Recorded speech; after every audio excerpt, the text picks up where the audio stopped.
Welcome all. My name is Chalapathy. I will be presenting the second section of the tutorial related to robust deep learning methods for anomaly detection. So let's get started. Before we continue with the slides, let me give you a brief intro about myself. I am a research fellow in the Analytics and Decision Science program at Data 61 CSIRO, New South Wales, Sydney, Australia. Currently, I work on research related to structural health monitoring and data analytics for asset management and energy demand forecasting. I hold a PhD from University of Sydney under the supervision of Professor Sanjay Chawla. My research interests are mainly related to machine learning and data mining with a focus on anomaly detection and its application to finance, energy, and asset management. I'm also currently working on research related to applying deep learning and Bayesian deep learnings for anomaly detection. More recently, working along with the graph convolution-based neural networks to see how it could be applied to time series anomaly detection problems. I'm also actively involved in driving industrial projects in both energy and structural health monitoring space.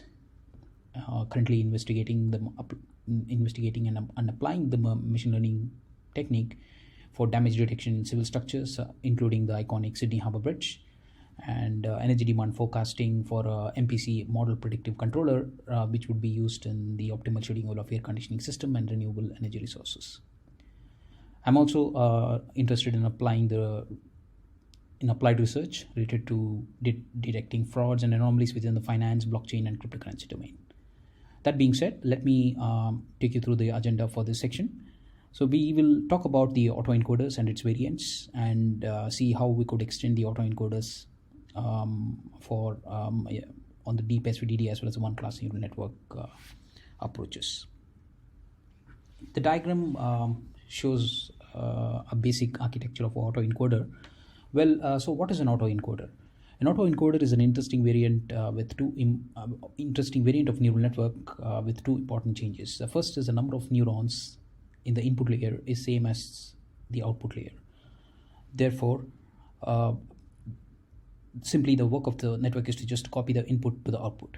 So normally, why would we have such a network of just do the job of copying an input image? So here is the second part. We have the bottleneck in between the hidden layers, which is encodes the latent or the embedded dimensions. So this provides a form of a compression and a nonlinear compression of the input. And this feature could be leveraged to apply to certain interesting applications, such as it helps saving the bandwidth during the data transmission. And more recently, Google is actually thinking of using these type of networks for reducing the amount of bandwidth that could be used on the phone.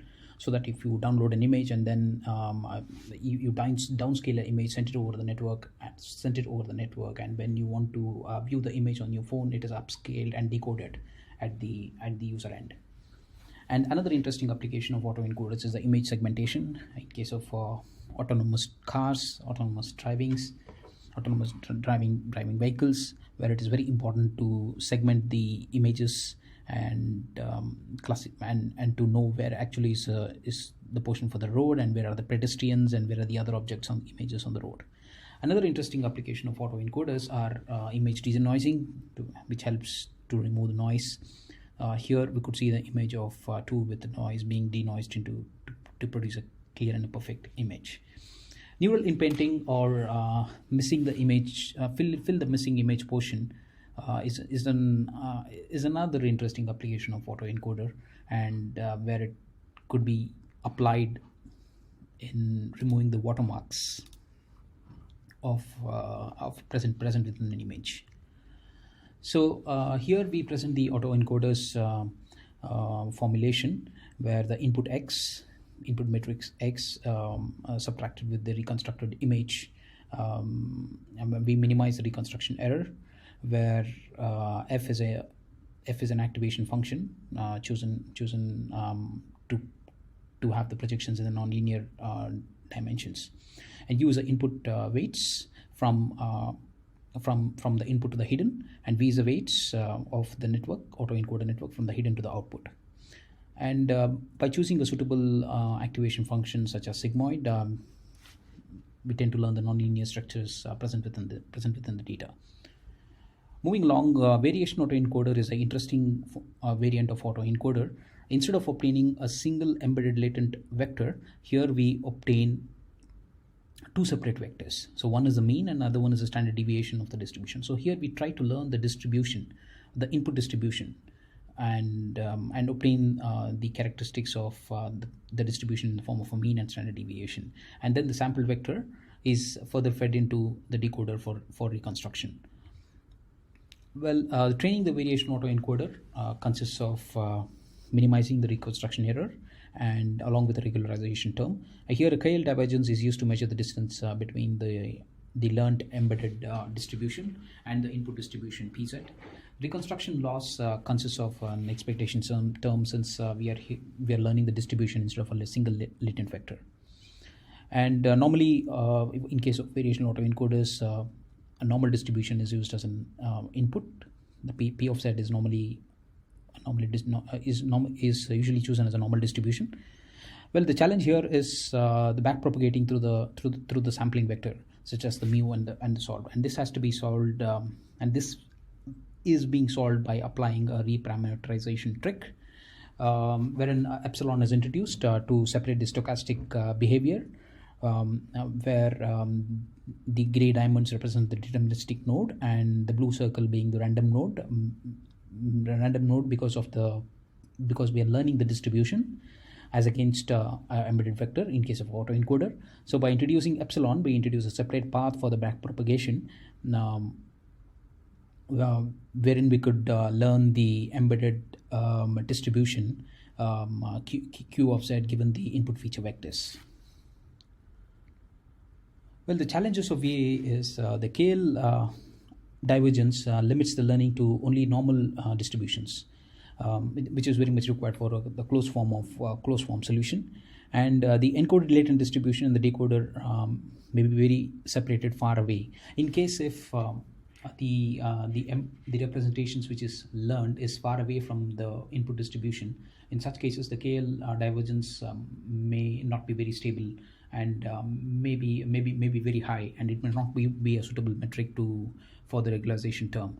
So hence a variance of the regularization has been proposed, one such being the Jensen-Shannon divergence, or the JSD, which is being applied to the adversarial autoencoders, and the Wasserstein, more recently Wasserstein distance-based loss function based autoencoders are also proven to be very effective, especially stabilizing the metric of comparison.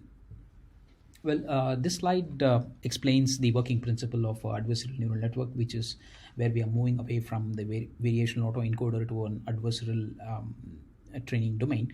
Well, adversarial network mainly consists of two competing networks built on a game theoretical concept of the predator, and we could compare it to the predator and the prey, where the predator here being the tiger, whose main job is to minimize the distance between the deer, and the deer here has the job of maximizing the distance of separation between the tigers, so not being eaten up. So the tiger could be compared to a generator which tries to generate the distribution closer to the input distribution P of Z, where there is another network called the discriminator, which tries to maximize the separation between the generated and the input distribution. Well, this is a game of played continuously to reduce the distance of separation between the two distributions. This shows the architecture diagram of our adversarial autoencoder, where we leverage the generator and the discriminator network. And initially we train the variational autoencoder and minimize the reconstruction loss as shown at the above, and learn the latent distribution, and tune the encoder generator. We tune the weights of the encoder generator to produce latent embeddings following the input distribution P of Z. The discriminator aids to tune the encoder weights to learn the PZ through the backpropagation feedback. It's been illustrated very well in this slide, where we have a min-max of the reconstruction error and the regularization term. The regularization here is mainly chosen as a JST divergence instead of a KL divergence in case of adversarial network. So in here, the generator is responsible for generating the learning the distribution P of Z, which tries to reproduce it within the embedded distribution, and this generated distribution is compared against a real distribution, where the job of the discriminator is to tell whether they are the same or not. So this feedback loop and the backpropagation helps training the weights of the generator network. So this is some of the preliminaries for the autoencoder. So moving on, the research path in the variants of autoencoder has been using KL divergence, JST divergence in case of autoencoders, and GANs, which are being applied for anomaly detection as well. Well, more recently, Wasserstein's distance has been chosen to be a very effective tool for modeling for leveraging autoencoders to learn without any perturbations within the data, and to capture more nonlinear structures present within the data. Well, firstly, let us look at the motivations for using the Wasserstein autoencoders. Well, the KL divergence term, if you consider the figure on the left A, it's a bimodal distribution, and the KL divergence term is given by integration over the x p of x log of p of x by q of x dx. In the area shown highlighted here, the q of x distribution is where p of x and q of x are two distributions where we are trying to find the distance between the two distributions. In case q of x in this region is 0, which leads to the KL divergence being infinite. And whereas the similar thing is observed, but on the contrary, on the JST divergence in the areas for learning on number of topics. The gradient may constant out to 2 log 2 or effectively minus 2 log 2, which is a constant, and hence there's a need for a stable metric for probability distribution comparison, and Wasserstein's distance aims to solve this problem of instability within the metric. And the second motivation for using the Wasserstein autoencoders is, let's consider the P of data is the data input and the data which is input, and Pgen is the probability distribution of the data which is generated. And now, as discussed in the previous slide, during the initial phases, the JST divergence, the gradient may be equal to 0 because of the separation between the data which is input and the generated data. And due to this, there will be no initial learning taking place in the initial stages of backpropagation within the min-max game. So effectively, VAE, now in case of this slide explains the difference between the VAE and the WAE reconstruction phenomenon. In case of VAE, we learn Q of Z given X matches to the prior of PZ for each point within the input.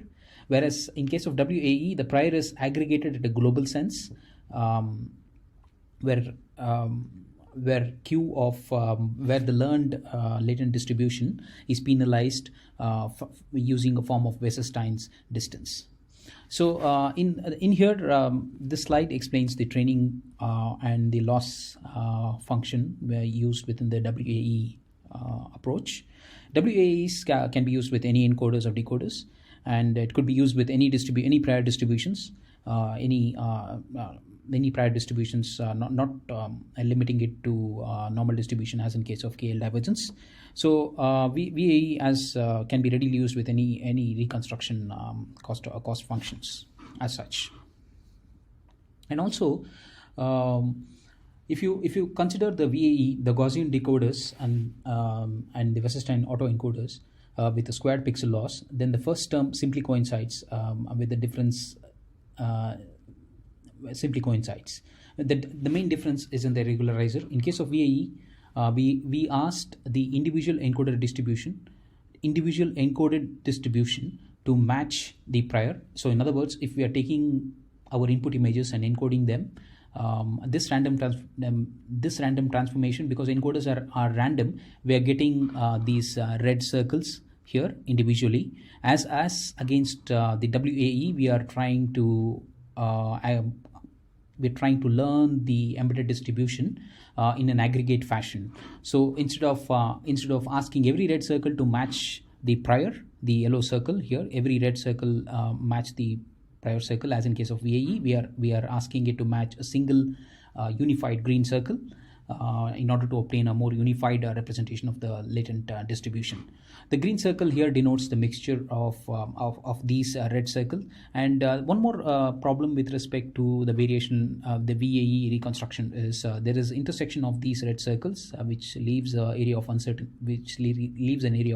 for the decoder, and hence this could be the reason for the blurriness caused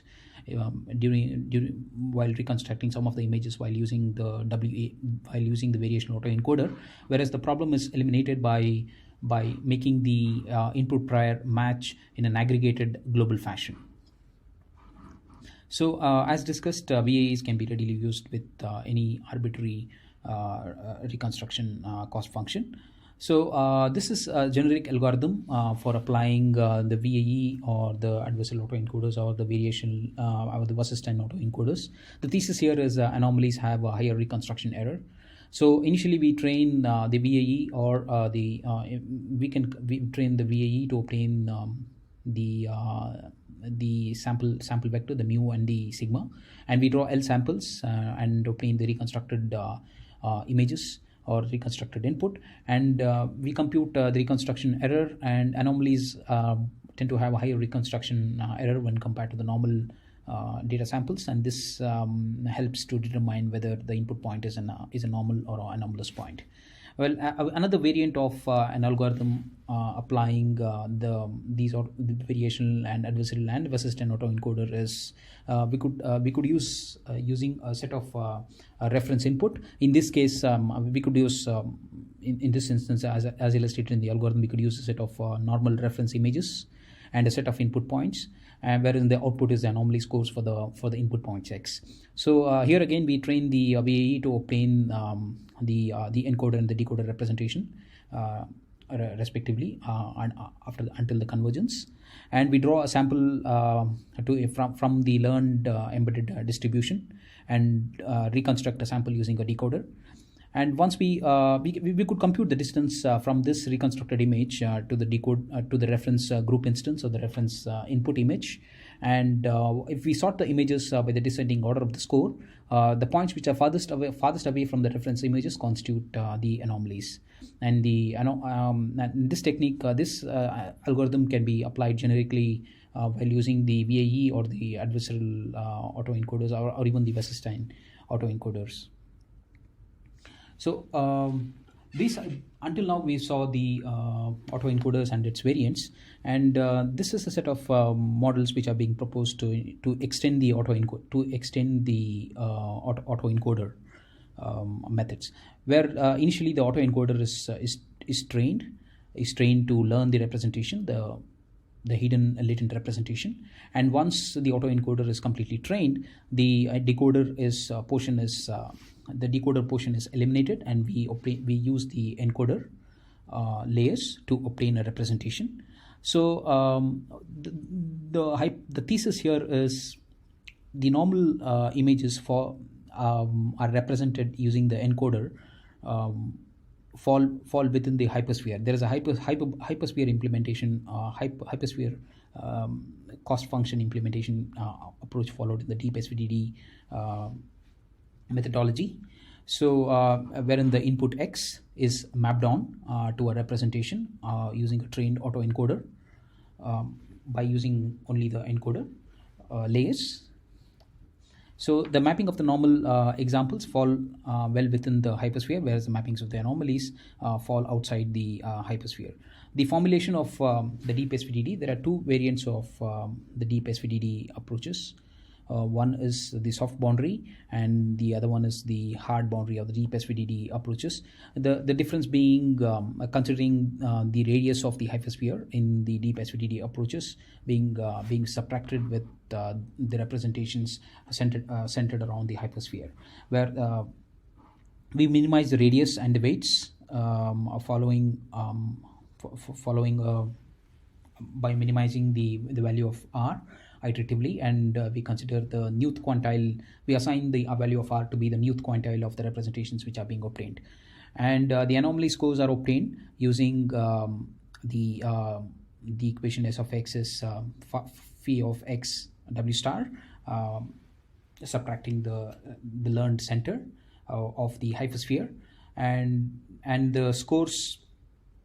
The scores of the points who fall which fall outside the hyperspheres are very large, and the points which fall outside the hyperspheres are considered to be anomalous, where the points well within the hypersphere are considered to be normal, within the radius of the hypersphere are considered to be the normal points. And lambda is a tuning parameter, wherein the C and the R are the center and the radius of the hypersphere, which needs to be learned for normality. So another variant of auto-encoder approach is initially as similar to the deep SVDD approach, where it takes formulating a hypersphere loss function. In this case, we tend to formulate the loss function in order to obtain a hyperplane which separates the normal points from the anomalous points, similar to a one-class support vector machine representation. In this case, the objective is customized for anomaly detection. So it consists of two phases. The first phase where we train the encoder and the decoder network by passing suitable input images, and once we have learned the autoencoder and optimize the autoencoder using a suitable